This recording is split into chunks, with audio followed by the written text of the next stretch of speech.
বলিউডের জনপ্রিয় অভিনেত্রী দীপিকা কাকার অভিনয়ের মাধ্যমে দর্শকদের মন জয় করেছেন অনেক আগেই।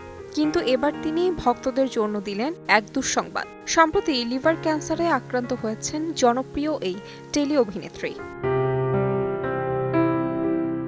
দীপিকা কাকারের যকৃতের বাঁ দিকে ধরা পড়েছিল ক্যান্সার। চিকিৎসকরা জানিয়েছিলেন যত দ্রুত সম্ভব তা অস্ত্রোপচার করাতে হবে। কিন্তু গত এক সপ্তাহের বেশি আর জানা যায়নি অভিনেত্রীর শারীরিক অবস্থা সম্পর্কে। তবে মঙ্গলবার রাতে সামাজিক যোগাযোগ মাধ্যমে একটি স্ট্যাটাসে ক্যান্সারের দ্বিতীয় পর্যায়ে রয়েছেন জানিয়ে অভিনেত্রী লিখেন, আপনারা সবাই জানেন গত কয়েক সপ্তাহ আমাদের জন্য বেশ কঠিন ছিল।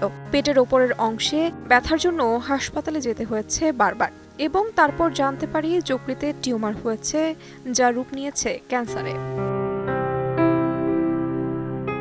অভিনেত্রীর এই খবর শুনে দুশ্চিন্তায় তার ভক্ত অনুরাগীরা।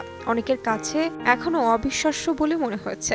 যদিও অসুস্থতায় ভেঙে পড়েনি দীপিকা, তবে একমাত্র চিন্তা তার 1 বছরের ছোট্ট ছেলেকে নিয়ে। তাহমিনা তন্নি, সময় সংবাদ।